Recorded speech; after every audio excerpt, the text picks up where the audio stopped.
Welcome to today's webinar brought to you by GetResponse. I'm excited from all over the world, all wanting to hear our newest speaker, Anne Handley, talk about how to level up your writing. In just a few seconds, we'll start the presentation, but until then, I hope everyone manages down comfortably, adjust their audio settings, get their notepad ready to write down all the wonderful ideas you'll hear from Anne today. Before we begin, let me just share some of the housekeeping items with you that will be relevant to today's webinar. So this webinar will take around 15 minutes, and afterwards we'll get a chance to have a short Q&A session with Anne. So you can ask your question during the webinar. We'll try to answer them on the chat that you can see at the bottom left corner of the window. But also you can keep the questions for later, and Anne will be answering them for you. After Anne finishes her part, we'll show you briefly on how to use the just acquired knowledge in marketing automation live. So I'll show you just how to quickly create an automation workflow. We'll send you the recording also quite shortly, so you'll get it tomorrow by email. And you're more than welcome to tell your colleagues, tell your friends about all the things that you're learning from today's webinar via Twitter or any other social media channels that you're using. And feel free to use the GR Automation Hub hashtag to promote this event and everything that you're going to learn today and from the GetResponse Automation Hub overall. So not to keep you any longer, waiting any longer, please welcome Anne Handley, the Chief Content Officer of Marketing Profs, who will tell you more about how to level up your writing and your writing skills. Thank you so much. I'm really happy to be here with you today, and it's really awesome to see all of you coming from all over the world in the chat there. So hopefully I'm coming through loud and clear, and you can hear me. You can hear me in your earbuds or through your headset or whatever.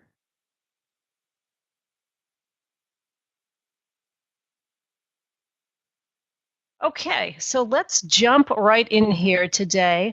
I want to start by saying this right up front. Why are we talking about writing in a seminar that is sponsored by an amazing marketing automation and email marketing company? What role does writing have in marketing anymore? Why do we need to think about writing ludicrously well? Why do we need to think about upping our writing game? It's because that I do believe that writing is the heart of content marketing, and I believe that content is the heart of marketing automation. So the two are absolutely linked, they're absolutely entwined, and I want to talk today about why is it so important, and then more importantly, how do we actually create better content through by thinking about our writing, by upping our writing game. I guess saying this another way, without great content, I think it's hard to make marketing automation work. And without being a skilled writer, I think it's hard to make content work. So I think all those things really do play into one another. Which is why I wrote this book. Everybody Writes is my my last book that came out just about a year and a half ago, 2 years ago. The thing about writing a book, this is a book that really distills everything that I know about writing, about creating ridiculously good content into one package. But the thing about writing a book is that it makes you vulnerable. I think that's true anytime we put our ideas out there. People feel like they can review it, they can comment on it, and it's a little bit hard as the creator to look at some of the feedback that you get from writing a book. So I wanted to share one bit of feedback that I got from a reader who said this. Overall, he said, I was a bit disappointed by this book. I had expectations that this book would unlock some secret writing ability within myself. Well, here's the thing. He would be disappointed because there is no secret writing ability that's locked within an individual, right? There is no secret to be unlocked. Instead, my philosophy is that writing well is a muscle, You need to develop it. It's not like a secret thing that sort of gets conjured up out of someplace and you can either write well or not. Instead, I think it's something that if we work on, we can develop that muscle, we can be better writers. Some of you might remember Dumbo, right? Famous Disney movie. This is a scene in which the crows convince Dumbo that he can fly, right? That his huge ears, which he was mocked for and which he was outcast for, are actually not a liability. In fact, that they're an asset. They convince him that he can fly. In the movie, Dumbo gets airborne with the help of a magic feather. You can see that little magic feather that he's holding in his trunk. But the thing was, Dumbo didn't need the feather, right? It turns out that everything he had was in him. And I think that real life isn't like Dumbo, right? There is no secret. What it takes, what it takes to be a better writer is some practical ideas and some tools that I want to share with you today, right? There is no magic. So I guess if we were all together, I would ask you to just take a writer's pledge here, right? I want us all to think about taking a writer's pledge as the heart of what we can do. Are you guys having some audio problems? Does this make it any better? Does this make the audio a little bit better? Hopefully. Okay, someone chat me and let me know. Yeah? Okay, so I guess it's clear for some people. Some people are having audio problems. Okay, good. All right, so let's think about taking a writer's pledge. If we're all together, I would ask you to hold up your hands right now. If we're all together in person, I would ask you to hold up your hands and say, that you do not believe in unicorns, fairies, or Santa, right? You know that bridges are not guarded by trolls. You do not wear a tinfoil hat, and there is no magic feather in writing. Again, it's really a matter of embracing some practical tools and really getting a sense of what is good writing and why is it important. Part of the reason why I think we have such a complex relationship with writing is that we see things like this. This is from Sports Illustrated, a Sports Illustrated editor by the name of Terry McConnell, who said, "Nothing is more ephemeral than words. Moving them from the mind of the writer to the mind of the reader is one of the most elusive and difficult undertakings ever to challenge the human intelligence." Really? I don't think it's that hard. Words are hard, but they're not this hard, right? Coal mining is definitely hard. Solving for X in a math equation is hard.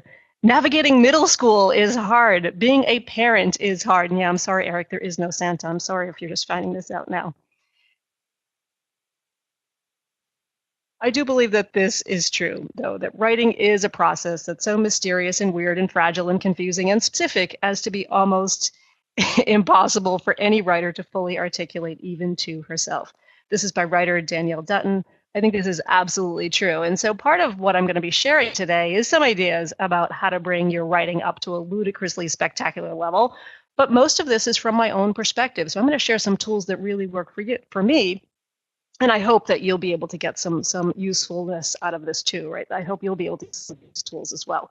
So the way we're going to do this today is to think about working from the bottom up, right? We're working upward.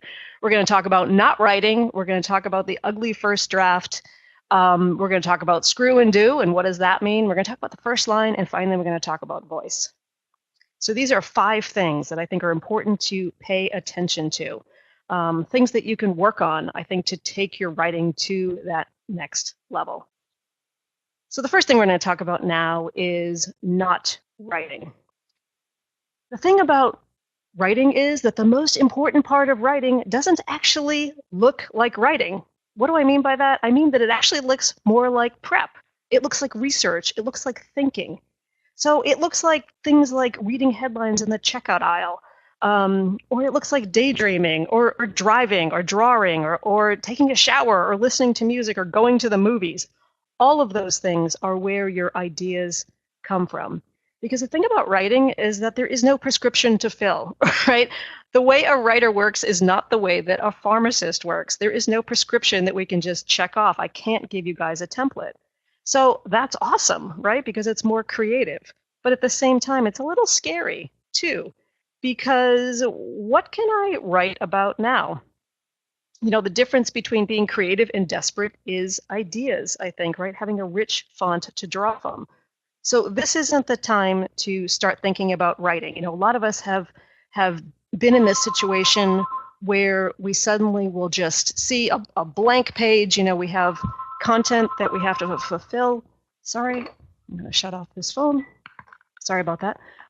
We have content that we need to write, and so we start by looking at a blank page, and this is the wrong place to start. This is the thing that sort of fills your soul with terror, because this is not the place to start.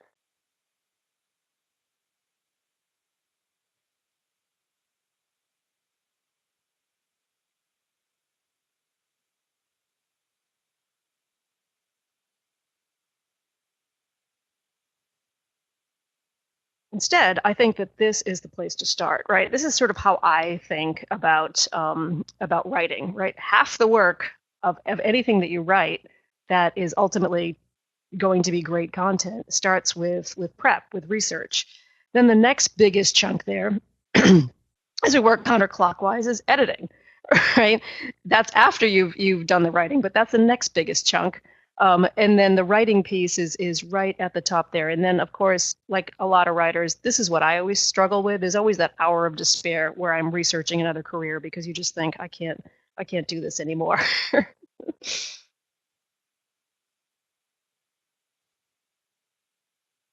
So the difference between being truly creative and feeling desperate is having those ideas, having that rich font to draw from. So maybe some of the ideas that you'll come up with during that prep phase, during that research search phase, will be crap. You'll never use them or you'll never write about them. But at the same time, I think always being open to those ideas is a good thing, because you'll start to develop that muscle that will get stronger. Your creative side, in other words, will be buff with ideas. And you've really got to have a strong creative side in order to ultimately have a great font of ideas to work with. The squirrel, I think, is the sort of spirit animal of the writer, because the squirrel is what a zoologist would call a scatter hoarder, in the sense that a squirrel will hoard things for winter, right? It stashes them all over your yard or all over your garden for later. The writer is very similar to that, in the sense that we hoard ideas and we stash them in different places, right? Creativity comes when you are being pre-creative, as I call it, right? When you take that intentional step to notice things, to do that hoarding, and then you stash them away for later. So make a commitment as a writer to sort of hoard and stash 5 new ideas a day. I do this every single day. I write them down every single day, 5 new ideas. And here are the tools that I use. I call this my triple threat scattering hoarding philosophy, right? This gathering stage, I gather my ideas in either a Moleskine, or I also use Pocket. But if you are a fan of Evernote, you can use that too. The point is to find a tool that really works for you. I like the idea of actually having a notebook that I can write ideas down with. I carry a Pocket Moleskine everywhere I go. But if I'm sort of roaming around the internet, I'll use Pocket as a place to gather ideas too. I've never been a fan of Evernote. I know there are a lot of people who love it. And if that's you, I salute you. But the point is to find the tool that works for you. Then I sort those ideas, and I use a tool called Trello, which essentially allows me to take those ideas. I call them ideas, because I sort of have developed an affection for them at this point. And I load them into a tool called Trello, which helps me sort of track and organize them. I can track them based on the ones that I want to work on now, the ones that I'm still researching, and so on down the line. I think it's important to have a tool here to sort that's different than the gather tool, because this is really the stage where you decide what is real, what do you think is possibly real, or what do you actually want to work on, as opposed to just these sort of amorphous ideas in the background. And then when I'm ready to actually write something and I'm actually going to schedule it for publication, I use a tool called CoSchedule. This is not to say that you have to use CoSchedule. You can use any calendaring tool, any editorial calendaring tool. But the point here is to use one calendaring tool that will really work for you. So the process is really this, right? Find that question that you want to explore. Find the question that is in your brain that you're thinking about exploring, and then research the daylights out of it. Gather as much information and data as possible to feed your brainstorming slash content ideation process. So rather than starting with that blank slate, you have lots of research behind you. So where do I start that research? I start just at Google, right? There's no magic to this. I start at Google. For this presentation, for example, I started with a basic Google search on how to write better than I normally do, and this is what I came up with. What Google delivered to me with that simple sort of search was mostly productivity tips, right? So there is nothing wrong with this, but I wanted a little bit more data in science, right? I wanted to think about maybe I could find some studies that other writers have found. I'm always looking for data or research to back up whatever it is that I'm writing, because I think there are great stories that you can tease out of data. So I wanted sort of next level, right? I didn't want a basic Google search. So what I did is I added how to write better than I normally do, plus research. You can also add study or science or data. You can use whatever you want here. But the point is that you want to add some word to your query string to deliver more research-based ideas. So again, you can use research, study, science, whatever. You want to get a little bit of the story behind the story. You want to start to unearth some of those numbers. The results you're going to get from a search like this are going to be more concrete, and they're going to be more research-based posts as opposed to posts that merely list, productivity tips like you'll get in a basic Google search. They are also giving me some new ideas for posts, by the way. And typically what I'll do is I'll swing by the book section on Google. This is a great place to go if you're really looking to uncover more research. I will also swing by Google Scholar, because this is the section of Google that will deliver the deepest and the most data-filled insight that you could possibly want. Sometimes this is overkill, but sometimes it's kind of useful to uncover interesting research or data on a specific topic, again, depending on what your topic is. I'll also use a site called Board Reader, a tool called Board Reader. What this does is it'll search forums and discussion boards. It's essentially a search engine for those, for formats or discussion boards or that kind of thing. So that'll start to unearth even more information about, what is already out there. And as I'm honing in, as I'm figuring out, what is my take on something going to be, what is my perspective, I'll also go to a tool called BuzzSumo. BuzzSumo is it's a great place to look at things like title structures and to find out what topics are most appealing. It's straightforward. It's super easy to use. You can search the site by topic or by site URL. It's always a good idea, for example, to check out what your competitors' topic articles are. I find it really useful for that. So you can also look at you can sort of see what has the most shares and that kind of thing. This is $99 a month, but it's well worth it for a content creator who's trying to get a sense of what kinds of things are resonating out there. These two places, these two tools are really useful if you sort of know what you want to write, you've got the question that you have in mind, you have a sense of what your approach is going to be. So what these two tools are, they can help you hone that even further. Ubersuggest is technically it's a keyword discovery tool, but I think it can really help you uncover unique angles on stories or give you some insight into things that you maybe haven't thought about. You can also look at Blog About, which is a straight up, just give you suggestions for unique approaches to your own particular topic.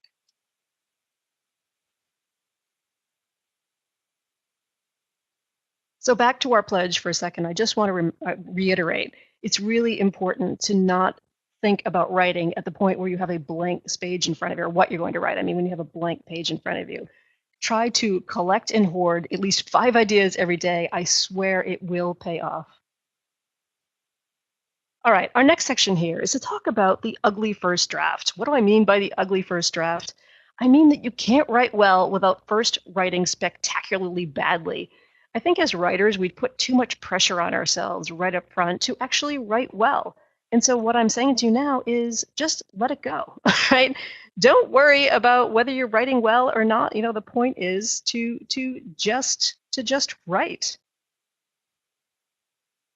I think it's too scary to think put too much pressure on yourself, right? It's too much pressure to think, you've got to come out with complete sentences, that you've got to spell correctly, that you've got to actually, have a train of thought that makes sense. You don't have to do any of that. Actually, I think it's far better to just write whatever it is that you need to write. The other thing is sort of take the pressure off yourself. Sometimes people will get a sort of they'll sort of have some anxiety about this. Just sitting down with a blank page is sometimes anxiety producing. So what I do actually is I just make a list. I just sort of like pretend that I'm just creating a grocery list, for example. Only instead of writing down groceries, I'm sort of writing down the key points that I want to cover in any particular post. I have a friend who starts every post by writing an email to himself, right? So he avoids that blank page entirely by just firing up his email and sending an email off to himself. He finds that is a better way to tap into a looser, more conversational writing style. You can also outline an idea. There's a million different ways you can map an idea.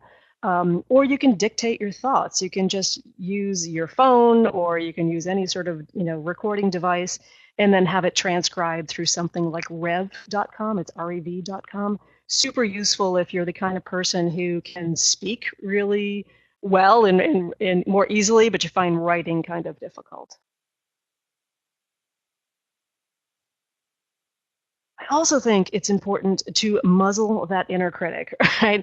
I think very often we tend to stop ourselves before we've really had a chance to just lean into our inner writer, right? So we have to sort of muzzle that inner critic, that person who's saying that what we have to contribute isn't worthwhile right now, or that we're writing terribly today, or it just feels like we're sort of slogging along, right? Just muzzle that inner critic. Don't listen to him or her or whatever incarnation they take in your own brain.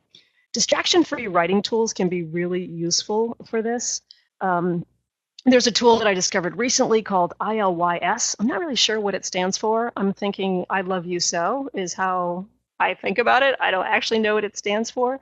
But this tool is actually really interesting because to start a writing session, you let ILS know how many words you want to write. So here I've typed in 1,000. And then you just begin writing. And there's nothing you can do but keep writing. And all you see is the letter that you're typing coming up.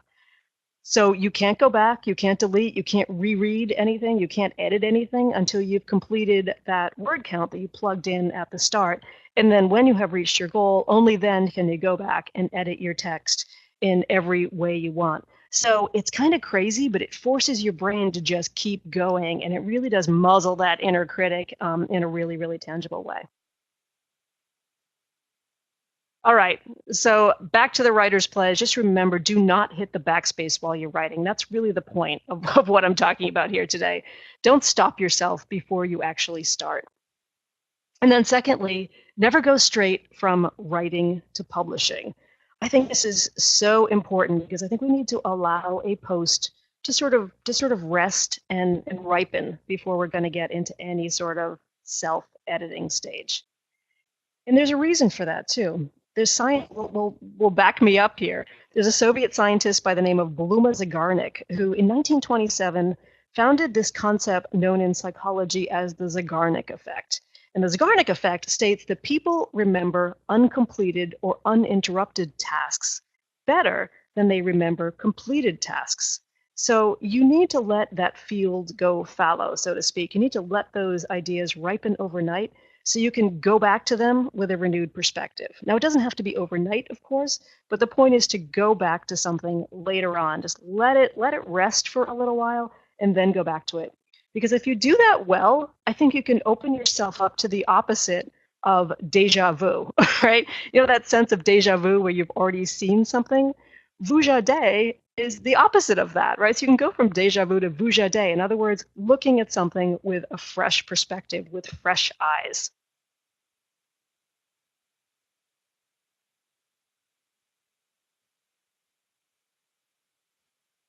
All right, so the third section we're going to talk about here today is screw and do. What do I mean by that?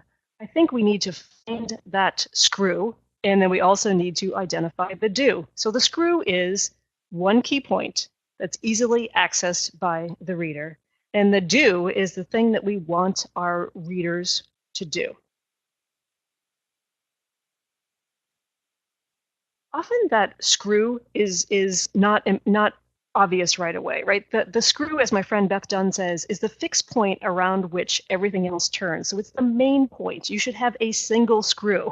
You should be able to identify what that main point is, no matter how many words are part of your writing project, whether it's a simple blog post, whether it's an ebook, whether it's a full-size book, right? You should have a central point that you're trying to make all the time. Very often, though, that screw is not obvious, right? Often it's buried in the second or third paragraph. What you want to do is sort of give it center stage, right? Give that screw center stage. Give that fixed point around which everything else turns, the most oxygen. A super silly way to think about this, but I found incredibly effective, is just to delete your first or your second paragraphs. Very often in writing, we tend to take a running start. We tend to just start a little too far back, right? Because we're sort of trying to explain something. So look at anything that you are writing, right? Are you taking that running start? In other words, are you explaining too much up front before you get right into the point, before you get right into the screw? If so, don't, right? Delete those first few paragraphs and smooth it over a little bit. Make sure that you are stating that screw piece in one sentence right up front. And secondly, you want to think about the what's in it for your audience, right? As I call it, the WIFYA, the what's in it for your audience. What's the thing that you want them to do? What do you want your audience to feel or think about or act on or do? This is especially important in content marketing, right? Because you don't want to be great at content. You don't just want to be writing something that's awesome. You also want to get a sense of what it is that you want your customer to do. It doesn't have to be a call to action, by the way, but it should maybe be a sense of, what's the next step that you want them to take after they read this? Even if it didn't have an explicit, call to action at the end, would you have a clear sense about, what do you do moving on?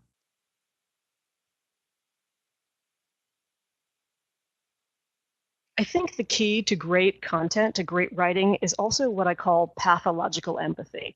And this is sort of next level empathy, right? Empathy is really about getting a sense of who your customers are, having a sense of what drives them, the pain that they have, the burdens that they carry, and so on. But I think great writing and great content more broadly has pathological empathy, right? It has a next level empathy for the folks you are trying to reach. I do this exercise all the time. I call it the so what exercise, to reframe a piece of writing or a piece of content from the perspective of the reader by asking, so what? And then answering, because, until you've essentially exhausted your ability to reach an answer. Right. So in a marketing context, this is really reframing your product or service as clear value for the customer. And I think in writing, it's hugely, hugely useful. So just a quick example of it's sort of a silly example, actually. It's a fun example, though, of a product called the Boyfriend Body Pillow, right? So what you're looking at here is a pillow that's shaped like a quarter of a boyfriend, right? It's a pillow that you can sort of snuggle into. And the challenge that the marketers of the Boyfriend Body Pillow had was to reframe that body pillow as a clear value for the customer. And so they asked this question of themselves over and over again until they came to this, ultimately. Get the best sleep of your life with a Boyfriend Body Pillow, which offers firm sleeping support and world-class snuggling with no snoring, tossing, turning, or other annoying habits that an actual boyfriend might have, right? So if you go back to the so what because exercise, right, they could have just described what this pillow was about. They could have talked about the softness of the shirt. They could have talked about how fluffy and comfortable it is. But thinking about it from the perspective of the customer is really the key. That first sentence is key. Get the best sleep of your life. That's the so what, right? That's the because that they needed.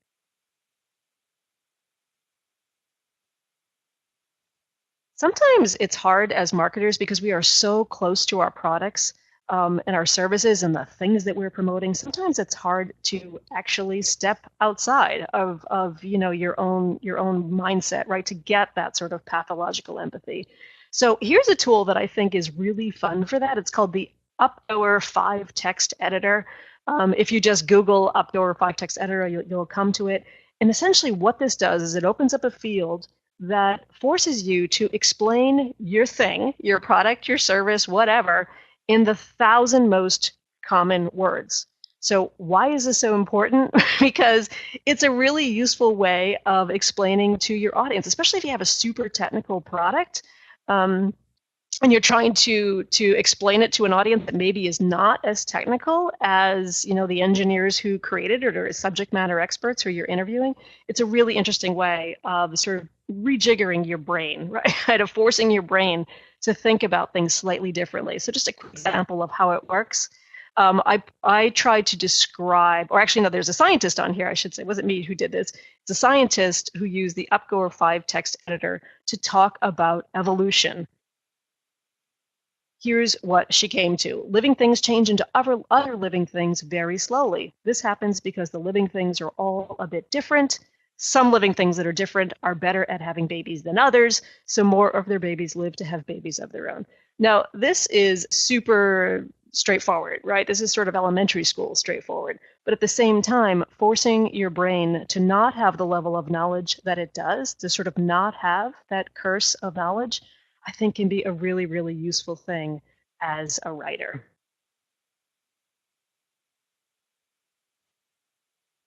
Okay, so you have your piece of writing now. You figured out what that screw is. You figured out what your main point is, and you figured out what that do is.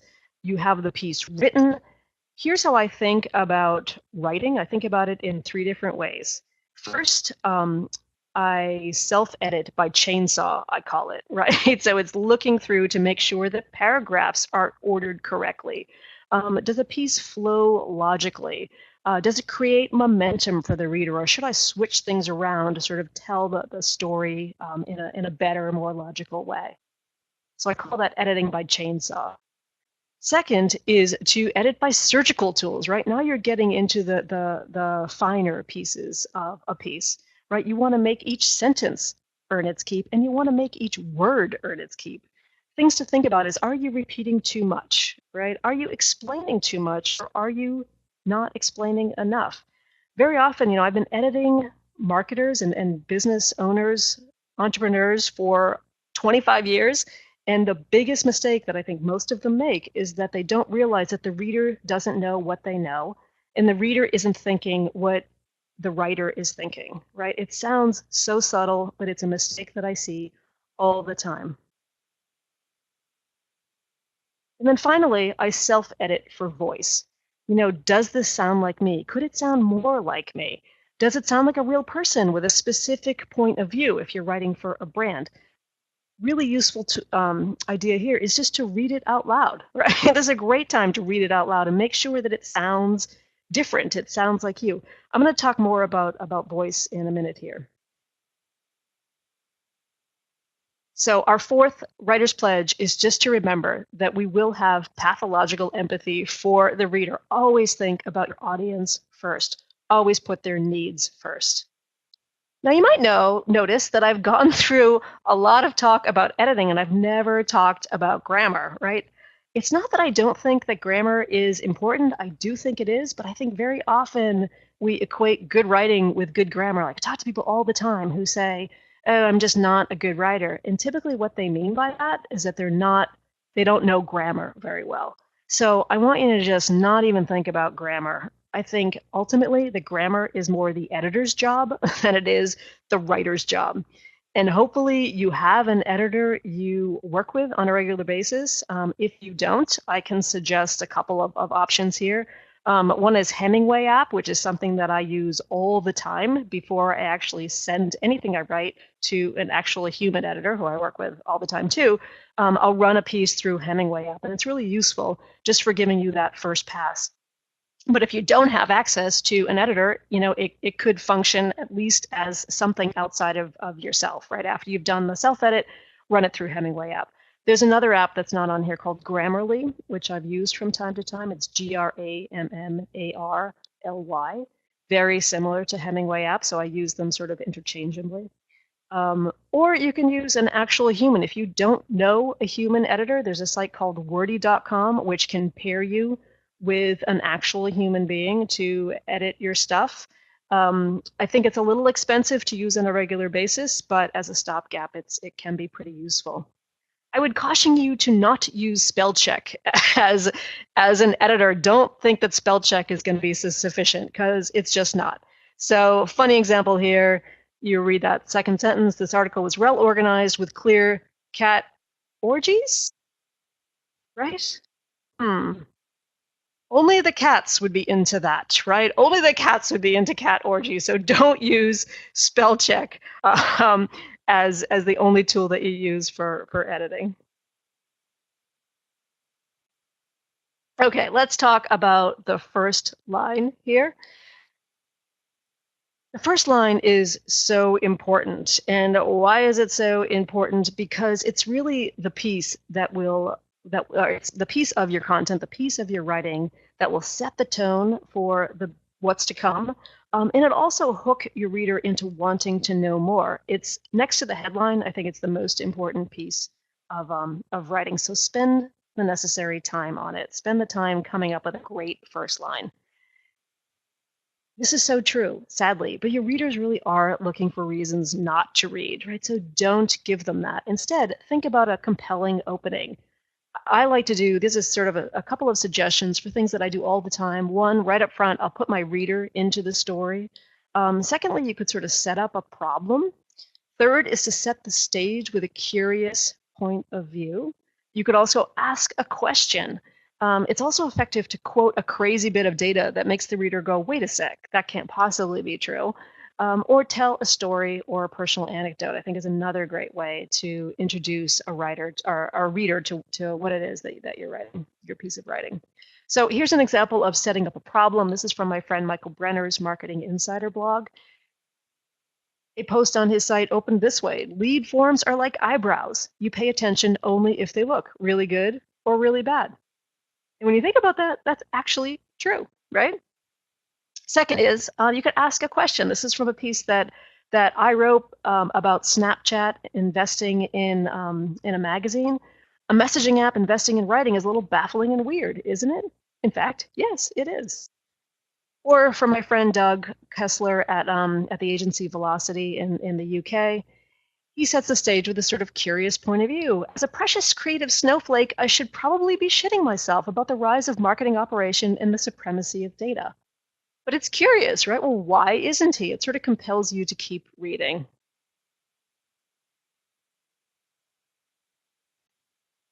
Okay, so moving right along here, let's talk about voice really briefly. I think voice is vastly undervalued in a lot of content marketing, especially in the business-to-business world.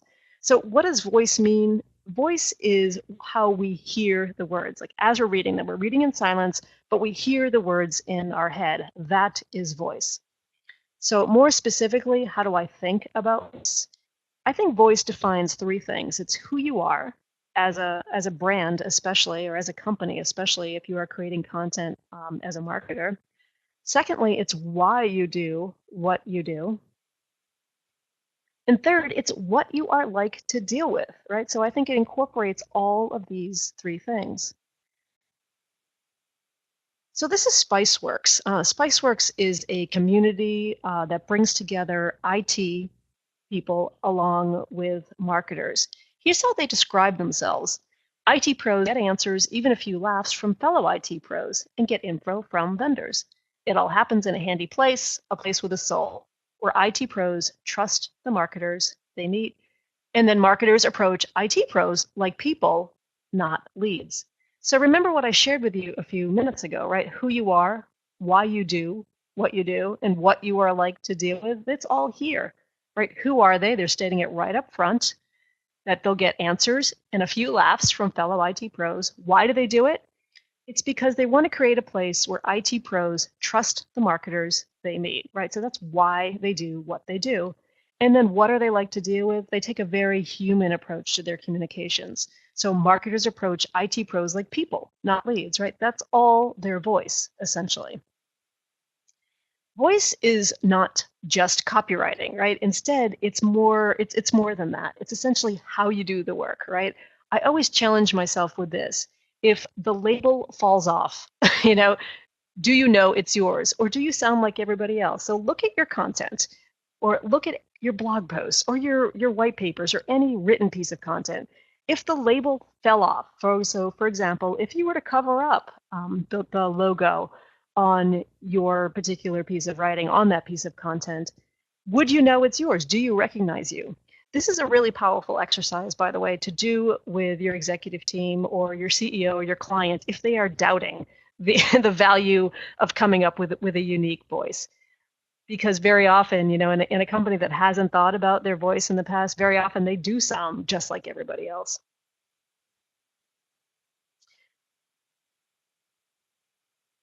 So Spiceworks thinks about their tone of voice like this. They think of it as spicy. And here's what it stands for. It's snappy and upbeat. It's personal. They always use I as opposed to the organization or they. They're very creative in how they approach their content and how they approach their writing and their tone of voice.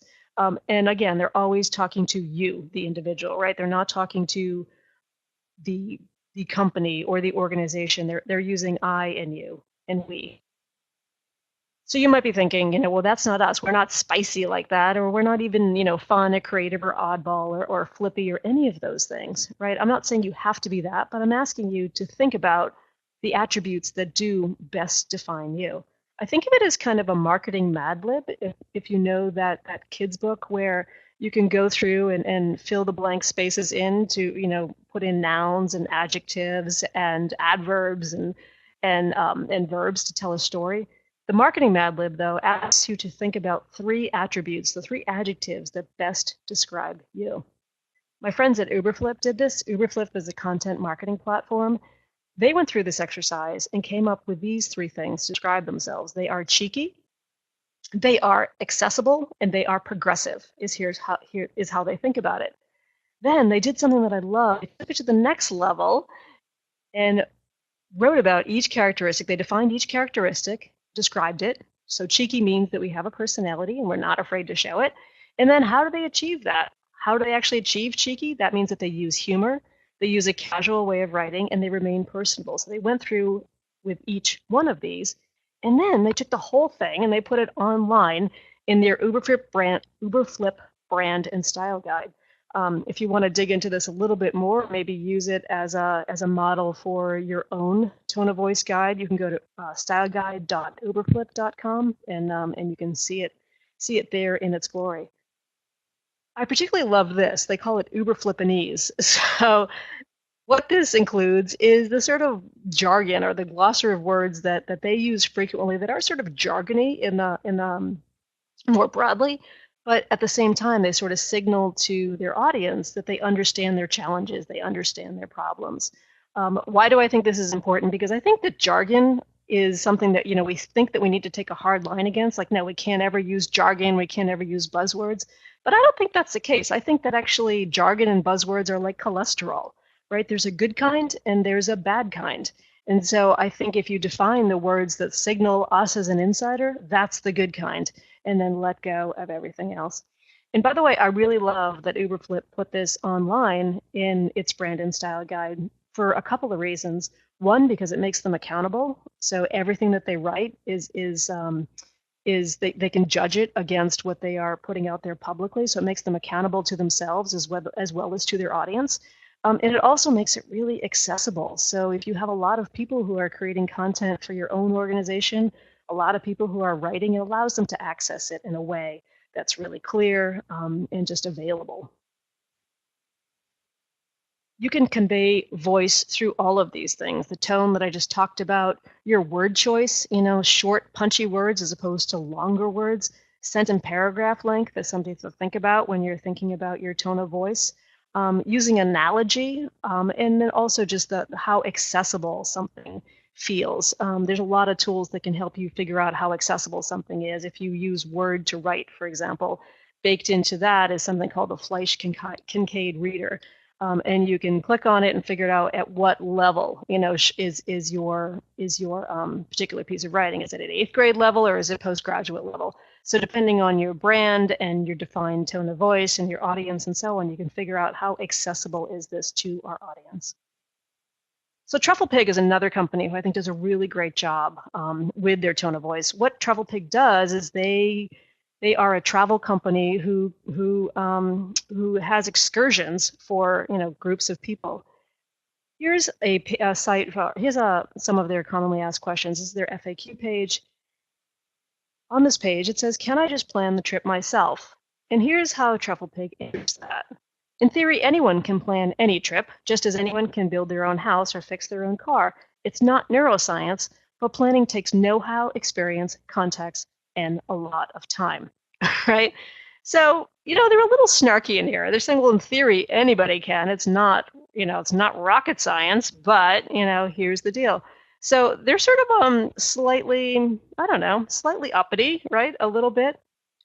That's intentional. Gregory Sachs, who is a principal at Truffle Pig, said that their tone of voice is a beacon of sorts. They want to attract the right kind of people who will prize their expertise and professionalism and appreciate that it's delivered with a heaping of playfulness and quirk, right? And so they could have just answered that pretty straightforwardly, but instead they chose to use tone of voice as a way to both attract people to them who will be a good fit for Truffle Pig, as well as repel those who will not be a good fit for them. I just want to give a shout out here and say, don't ever forsake substance for style, though. Right? You always want to make sure that your content is substantive. That's why I spent so much time at the beginning talking about research for something. You want to have character. Character is good, but the moment that we let character overwhelm the content, I think, we've lost. I love how Slack thinks about their tone of voice. Slack is a team communication tool. They are sort of a poster child for a company that does tone of voice really, really well and uses it to their advantage. But here's how they think about it. If you work for Slack, you are the Slack voice. You're not doing a quote-unquote impression of the Slack voice. You bring yourself, your experiences, your skill, and you write with shared characteristics of value and values. And here's how they define them: empathy, courtesy, playfulness, craftsmanship. Find the joy in words and own them. So in that way, Slack is saying, here's who we are, but you bring yourself to it too. Our tone of voice is essentially like bumpers along a roadway or along a bowling lane, right? It'll sort of keep you out of the gutter, so to speak. Okay, so finishing up here, remember that all these things are so important that to think about collecting and hoarding 5 ideas every day. Don't hit the backspace while you're writing, right? Give yourself permission to write badly. Editing is so important. Don't go straight from writing to publishing. Always give yourself and your piece that time to sort of ripen, right? Remember the Zeigarnik effect. Always have pathological empathy for the reader. Think about everything about your reader first. Your audience is everything. And then use tone of voice to not sound like everybody else as well, right? And most of all, remember that there is no magic feather. So thanks so much for your time today. It's been really fun talking to all of you, and I'm sorry I didn't get a chance to really look at the chat on the left. It was super distracting to me, unfortunately. So hopefully we'll have a chance to get to some questions. But before that, I'm going to turn it back over to GetResponse for a few minutes. All right, thank you, Anne. Thank you so much. We've just heard some fantastic tips and ideas, and we all got some good laughs. Please do remember that you can ask the questions as we keep on talking. And as I mentioned at the beginning of this presentation, we'll just now quickly jump to try to put into action all the wonderful ideas that we've just learned about how to make our writing better. So when it comes to communication, you sometimes write ebooks, write articles, etc., and you'd like to promote them as you go along. You want to create better communication to send out your messages at the right time to the right people. And this is what you can do with marketing automation.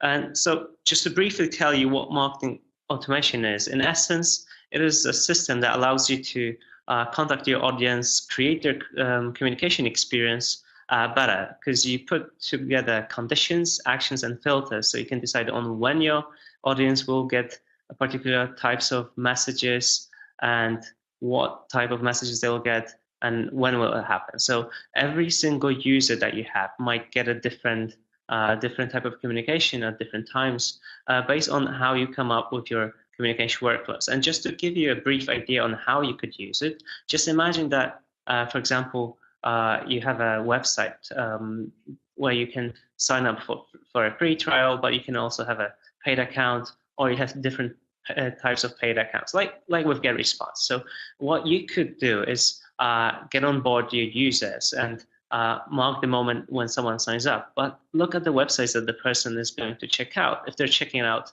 landing pages or websites that are related to more enterprise level features, perhaps you could contact them with the information accordingly. So you could pass on that information to your sales team and so on, or you could do something else and, for example, promote an ebook. And as you go along, you could be sending out different messages based on what they do, whether they see this ebook, whether they visit the page, etc., or not. So let's see live how we can do this. So let's just give me a second. I'll share my screen with you. So hopefully you should see it in a few seconds. As soon as you're able to see the screen, I'm going to show you how to do this. Okay, so if you go to GetResponse, for example, your marketing automation provider, all you have to do is create a quick workflow. So let's say that you just created an ebook. You want to promote it to your audience. So what you want to do is schedule a message, send out a message, let's say tomorrow, that your new ebook is out. All you have to do is start off with your workflow. Here, as you can see, are some handful tips that can show you how you can create a workflow yourself. So what you have to do is quickly start the workflow. Okay, let's say new publication, and it's going to start whenever someone is sent a message. So you're sending out a message tomorrow that your new ebook is out. And as soon as you send that message, certain things can happen. So for example, you're going to want to know who opens the message. So you check the basic condition, which is, was the message open? Then you connect the dots. And then whenever the message that you choose here is going to be open, something else can happen. So let's say a specific message. Okay, our newest ebook has just come out. Okay, so you're checking if the message was open, and if it wasn't, let's check if this is going to happen. Let's say we're going to wait for 3 days. If the specific message is not opened within 3 days, you can send out a different message to the people that didn't open it. Perhaps try out a different copy or a different time. Try out something else that might convince them to open the message. Perhaps it wasn't something that was interesting them. So let's say become a better marketer instead of our newest ebook is out. Okay, so let's say that this is the end of the moment of the negative path. So what happens to people that don't open it?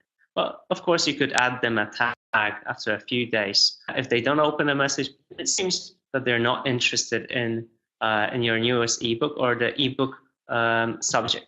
So, but let's just skip that part. So what happens when people do open that message? Of course, you want to find out if they actually clicked on the link. So what you do is drag this element and click here. So if there's let's say a download link or a link to your landing page, you check if they have opened that link. If not, then let's say it seems that that the message was open, but they were not interested in what you had to provide in that message. So you can assign them a tag not interested in that particular, so which you can do here. But if they do click the link, we want to contact the people that are really interested in what we do. So let's say they did click a link and they went to your website. So you're checking whether they have whether they've gone to your website. You provide the link here, and then if they have seen the website, which is, for example, a thank you page for after downloading the ebook, you can wait a few more days. Let's say we're going to wait a few more days, and then assign them a tag. Someone is interested in our topics, and let's say we're going to assign that tag, and we're going to send them a message within 2 more days, trying to persuade them to either download another ebook or join us for a webinar or schedule a demo and so on. So this is how you could do it quickly whenever you have a prepared campaign, whenever you're publishing a new ebook or something else. As I said before, you can use it for any sort of promotional campaign that you're doing. You're just mixing and adding the blocks together. It's as simple as that. So just as I said, I wanted to briefly show you how you can do it. Now you can go back to the Q&A session, and if you have any questions for Anne, please feel free to ask them. I'm going to make the chat pod bigger so we can see the questions better. And as I said, I'm going to switch off my microphone for a few minutes and passing the sound to Anne.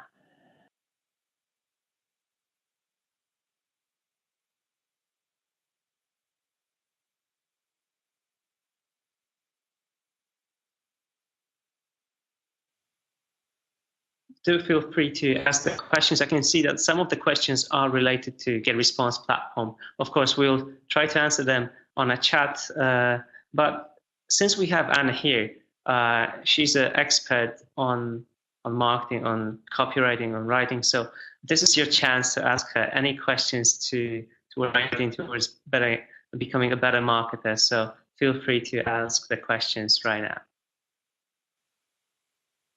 Okay.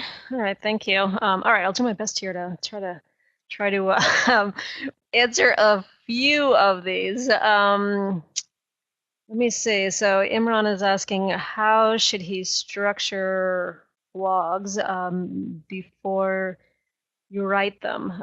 You know, I'm a big fan of sort of making that grocery list, like I mentioned, just making a list of all the key points that you wanna cover in a particular blog, with an eye toward just having a single point, right? That was the screw that I talked about that you want to make, and then the supporting points would be underneath that. So I talked about this in Content Rules, which is my first book, and I gave a sort of I don't know, outline, I guess, for a blog post. But just to sort of reiterate it here, it's, you know, coming up with that one thing that you want to talk about, that one screw, that one point that you want to make, and then add at least three supporting points below that, with the most important one first and the least important one third. So that's just a quick, easy way to think about writing a blog post. But again, you know, there's no single way to write, you know, just like there's no single way to raise a child, right? And so you've got to find what works for you. But if you feel a little bit like you're not sure where to start, I think that template can probably offer you as a sort of easy access point. I'll try to post that template actually in the chat here. Okay, let me see, what else do we have here? Sue-Ann, you're hilarious. Sue-Ann is my friend. Are you freezing in the tiny house about now? No, I have heat in the tiny house, Sue-Ann. So for those of you who don't know, I have a tiny house that's behind my actual house that I write in. It's sort of a sacred writing space. I also do webinars from here because it's a quiet space. And so it's a pretty efficient place, I think, to writing in places like coffee shops don't work for me. It's just too noisy, too distracting. So I need silence. Let me see here. Gwen, how do you get a copy of my book? You can actually get it on Amazon and get it really essentially anywhere books are sold. Essentially, thanks for that. I couldn't have teed that question better up myself. Let me see here. Alex is offering, can I use these tools for Spanish?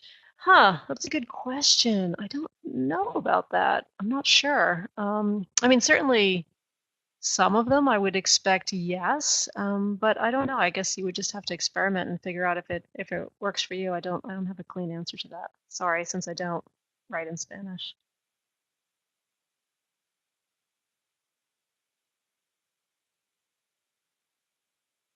Okay, and actually, I think you all will be getting a copy of the recording after this. So if you came in late and you missed the my favorite slide, which was the very first slide, then definitely you'll be getting a copy of it.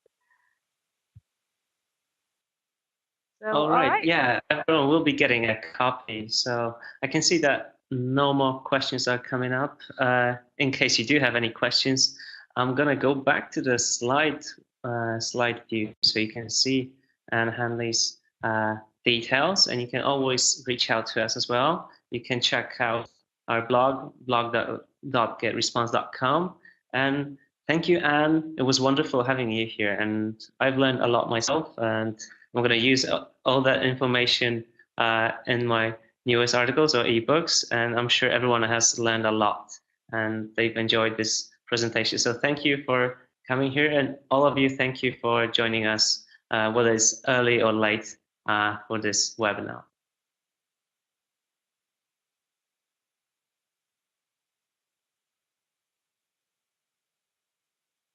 As I said, everyone will be getting their recording shortly, get it tomorrow. So speak to you soon. Have a great day, evening, or afternoon. Bye.